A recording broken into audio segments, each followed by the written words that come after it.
So let's return now to our discussion of healthcare inequality. And in particular, let's talk about disparities in care.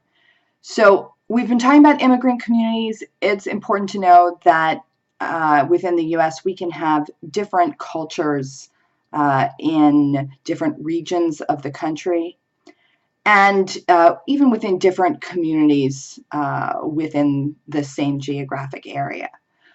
But what we can't avoid talking about in the US is really an inequality in the delivery of care.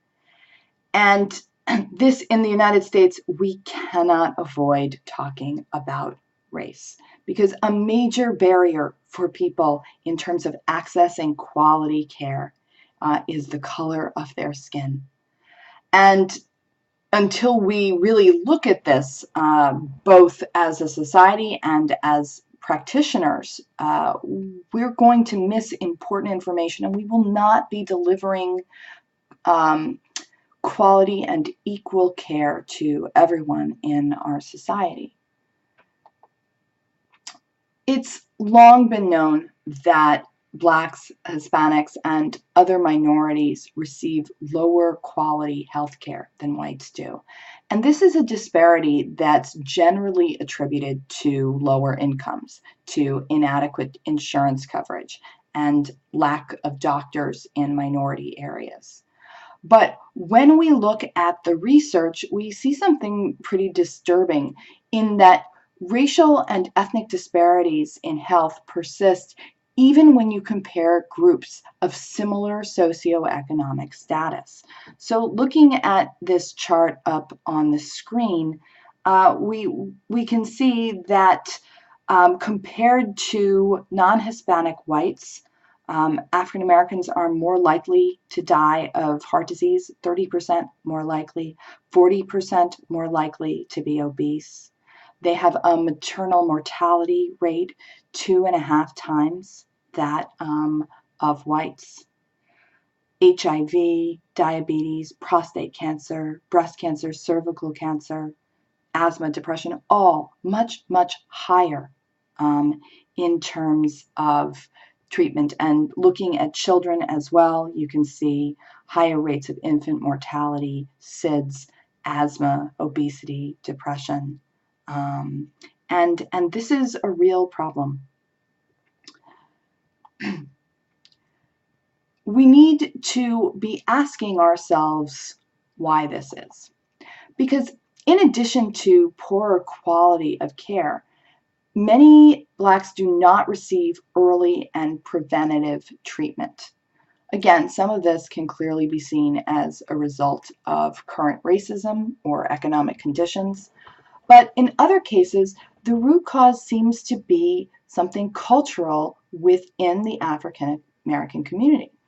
African Americans have a greater suspicion of the medical establishment than do whites. And a Johns Hopkins study found that minorities are 200% more likely to perceive harm coming from participating in research than whites do. Results from that study also found that when asked whether they thought that doctors would not fully explain research participation to them, 24% of Black Americans agreed with that versus 13% of whites. 72% of Black Americans said they believe that doctors would use them as guinea pigs without their consent, versus 49% of whites who felt the same way. 35% of Black Americans said doctors would ask them to participate in research, even if it could harm them, again, versus only 16% of whites. 8% of Black Americans more often believe that that they could less freely ask questions of doctors, compared with 2% of whites. And 58% of Black Americans said doctors had previously experimented on them without consent, compared to 25% of whites. So we see in here a deep suspicion of the medical system. And we should ask, why is that? Is it paranoia? Or could it be that this is cultural knowledge passed on from generation to generation? Because history matters, and it's not even actually all that distant history. Within the American medical history, there is what's called scientific racism, which was a belief that Blacks were immune to diseases, they couldn't even feel pain. And this idea that Blacks are biologically different in some ways than whites allowed white doctors and researchers to give themselves permission, morally, ethically, to perform medical testing on Blacks without their consent, and interventions that were themselves not therapeutic. So we cannot ignore this role. Of course, many people became aware of this first in talking about the Tuskegee studies, which were, of course, infamous. These were clinical studies conducted between 1932 and 1972 at Tuskegee, Alabama, by the U.S. Health Service. And the studies were designed to study the natural progression of untreated syphilis in poor rural Black men. These men thought that they were receiving free health care from the U.S. government. The Public Health Service, working with the Tuskegee Institute, began the study in 1932, and investigators enrolled in the study a total of 600 impoverished African American sharecroppers from Macon County, Alabama, 399 of whom had previously contracted syphilis before the study began, and 201 without the disease. For participating in the study, the men were given free medical care, meals, and free burial insurance. They were never told that they had syphilis, nor were they ever treated for it. According to the Centers for Disease Control, the men were told that they were being treated for bad blood, which was a local term used to describe several illnesses, including syphilis, anemia, and fatigue. Now, as I said, this study went on till 1972. But what's particularly insidious about this study is that by 1947, there was a treatment for syphilis. By 1947, penicillin had become the standard treatment. And yet, they never delivered this treatment to the men. The doctors involved in the study could have treated all syphilitic subjects and closed the study, or split off a control group for testing with penicillin. But instead, the Tuskegee scientists continued to study without treating any participants and withholding penicillin and information about it from the patients. And additionally, scientists prevented participants from accessing syphilis treatment programs available to others in the area. They actively harmed these men. The study continued under numerous U.S. Public Health Service supervisors, and it wasn't until 1972, when someone leaked the information to the press, that the study was finally terminated. The victims of this study, or I should say the immediate victims, included the men who were studied, some of whom died of syphilis, their wives who contracted their disease, and their children born with congenital syphilis. But of course, it has a greater legacy as well in highlighting for African Americans the dangers of interacting with the white medical establishment.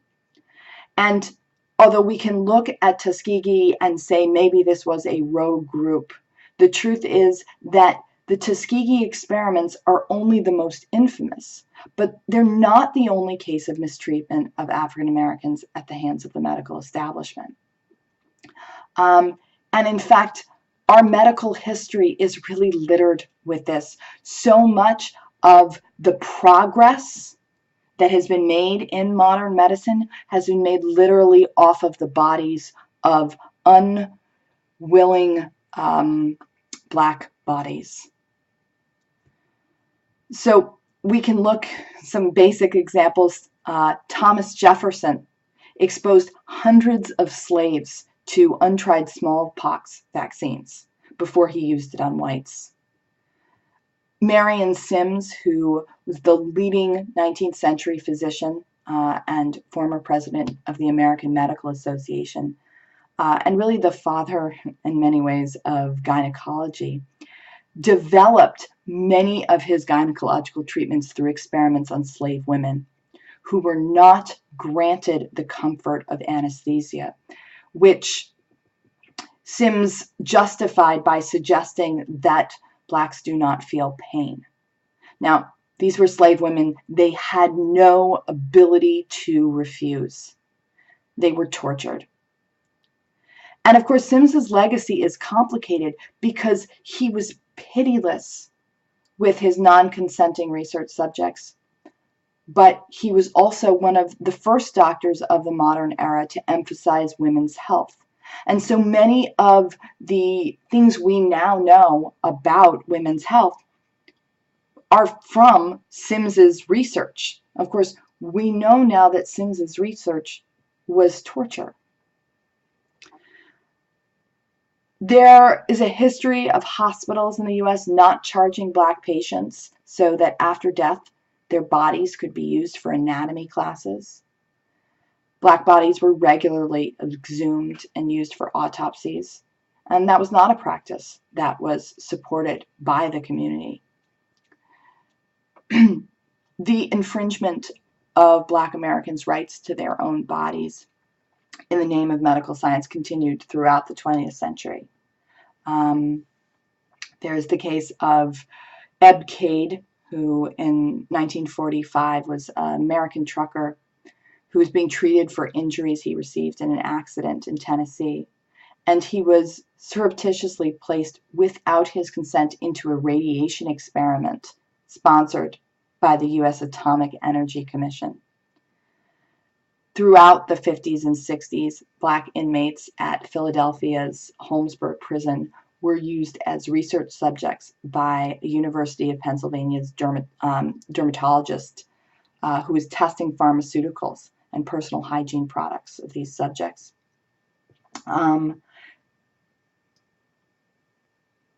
prisoners reported pain and disfiguration, even to this day.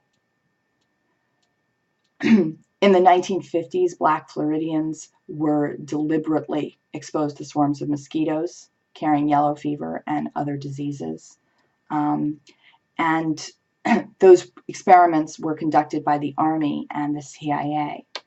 During the 60s and 70s, Black boys were subjected to sometimes paralyzing neurosurgery by a University of Mississippi researcher who believed that brain pathology was the root of Black children's supposed hyperactive behavior. Of course, he had no reason to believe this. It was a theory. And he just decided to operate on healthy children, their brains, on a theory.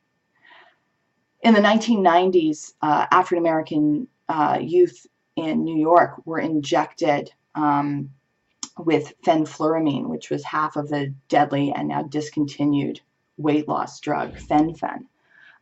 Columbia researchers were investigating the hypothesis about the genetic origins of violence. So all the way through, that study was pretty much racist from beginning to end. This is really only a small sample of the atrocities committed against African Americans by the American medical establishment, sometimes with direct orders and or tacit consent of the federal government and state governments. So it's really very little wonder that the African American community views the medical establishment with suspicion. As ugly as these truths are, a medical provider who does not know or acknowledge this history will have a difficult time gaining the trust of African American patients. And that will affect their care, and it will continue to exacerbate the differences in health outcomes for Blacks and whites in this country.